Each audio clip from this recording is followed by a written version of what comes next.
Assalamualaikum warahmatullahi wabarakatuh. Perkenalkan, nama saya Naufal Nabilah, NIM 250201, dan mata kuliah botani umum, dosen pengampu Citra Niati MPPAD, Prodi Agroteknologi, Institut Teknologi Perkebunan Peluang Indonesia. Dan judul kali ini kita bertemu lagi, yaitu pertumbuhan dan perkembangan tanaman. Oke, lanjut. Latar belakang dimulai dari kecambah yang dirawat 12 sampai 14 bulan di pembibitan hingga memiliki 12 sampai 15 daun sehat. Membutuhkan iklim tropis stabil karena subur, drainase baik, serta nutrisi terutama fosfor dan kalium. Untuk peragaan kuat yang pertumbuhan vegetatif maksimal dengan aplikasi pupuk organik cair dan penyiraman teratur mempercepat pertumbuhannya. Tujuan praktikum yang pertama yaitu mengetahui fase pertumbuhan awal tanaman, perkembangan, tinggi batang, jumlah daun. Yang kedua, mengamati pengaruh faktor lingkungan, cahaya air, nutrisi terhadap pertumbuhan dan perkembangan tanaman. Yang ketiga, membedakan konsep pertumbuhan kuantitatif dan perkembangannya yaitu kualitatif, pendataan tanaman. Itu kita tulis di buku biar nanti itu merupakan laporan kita temannya. Oke, untuk alat dan bahannya, pertama itu wadah, yang kedua batang anggrek, yang ketiga itu ada bambu, yang keempat itu adalah kertas atau buku, kelima itu jangka sorong, yang keempat botol untuk penampung air, yang kelima, yang keenam itu penggaris ya.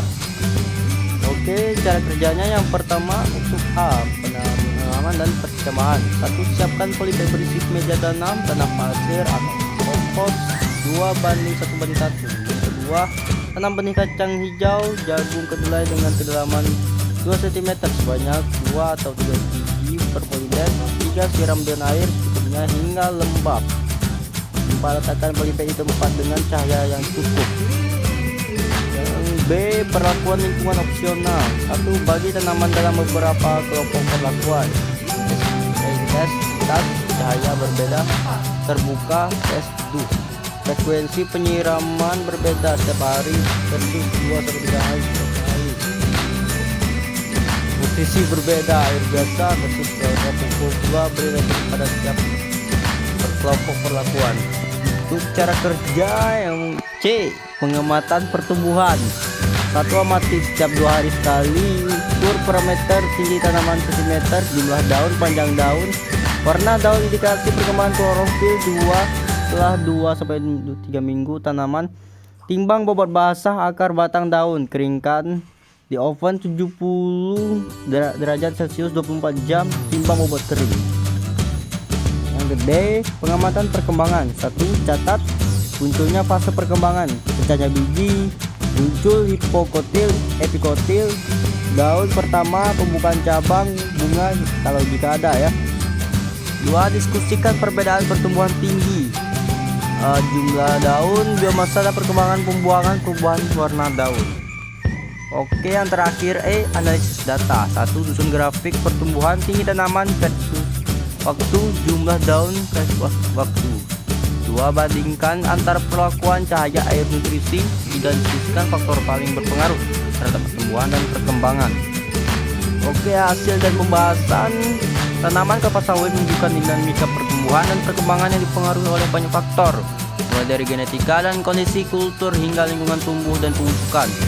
Pada tingkat awal, misalnya dalam pembibitan, penelitian menunjukkan bahwa penggunaan pupuk NPK bersama biofertilizer Mycorrhiza dapat mengoptimalkan pertumbuhan bibit kelapa sawit. Dalam studi terhadap bibit itu di lahan full soil, kombinasi NPK dan Mycorrhiza terbukti meningkatkan pertumbuhan vegetatif awal tanaman sawit. Oke, kesimpulannya, pertumbuhan dan perkembangan merupakan 2 proses penting dalam siklus hidup makhluk hidup ya.